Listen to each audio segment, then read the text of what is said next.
Bus stops that way, my father chuckled, pointing toward the cracked sidewalk. His smirk was cruel, the kind that had shadowed my childhood. Behind him, my mother laughed too, nervous, hollow. And then the sound came, a low, growing thunder in the distance, blades cutting the sky. Their laughter froze as the Black Hawk dropped onto the lawn, grass whipping into a storm around us. I stepped forward, duffel on my shoulder. "That's my bus," I said. My mother's legs gave out. She collapsed in the dirt. My father just stared, speechless for the first time in his life. I wasn't supposed to be anything, not according to them. "You'll never make it," my father used to sneer when I stayed up late studying. "Why bother? Your brother's the smart one." Every word he spoke was a brick, heavy, meant to wall me in. My mother never defended me. She just looked away, as if silence was safer. I carried their doubt like a second skin. Even when I enlisted, they dismissed it. "Probably sweeping floors," my dad said. "Don't get yourself killed for nothing," my mom muttered.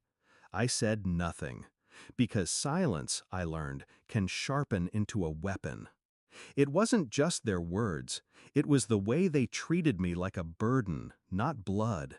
When money was tight, they drained my savings, promised to pay me back. They never did. When I graduated boot camp, they didn't show up, but they posted online as if they had. The final betrayal came in a letter. My mother signed my name on a loan without asking. Debt in my blood, chains I didn't choose. Her excuse? We needed help. Family helps each other. But family, I realized, only meant something when I was the one bleeding for it. I could have confronted them, demanded an apology, but I knew how that would end. Mockery, gaslighting, blame. So I didn't shout, I didn't beg.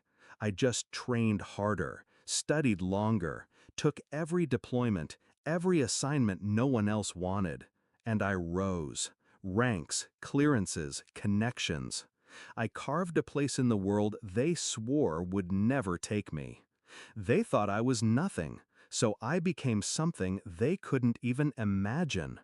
I never told them where I was stationed, never gave them more than scraps of detail. Let them assume I was ordinary, struggling, invisible. Meanwhile, my record spoke louder than I ever had. Operations classified, missions completed, promotions earned.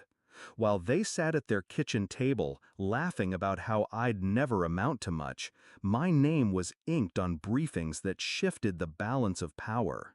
I waited, patient, precise, until the day I was granted leave and a ride home few soldiers ever get, the Black Hawk.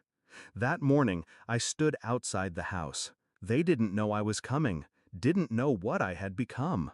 "Bus stops that way," my father mocked, as if I were still the boy with dirt on his shoes, begging for his approval. Then the roar split the sky, blades whirling, wind slamming against the siding of the house. The Black Hawk descended like judgment itself. The ground shook, windows rattled. My father's smirk collapsed into silence. I adjusted the strap of my duffel, eyes locked on his. "That's my bus," I said, calm, certain. The crew signaled me forward, dust and grass whipping around us. My mother's knees buckled. She fell to the ground, hands over her ears, eyes wide with disbelief. I didn't help her up. I didn't look back. I just walked into the storm of blades and climbed aboard. As the helicopter lifted, I looked down. My father stood frozen, jaw clenched, face pale. My mother rocked on her knees, crying, not from pride, but from the realization that everything they told me I'd never be, I had become. They had mocked me, betrayed me, dismissed me as nothing.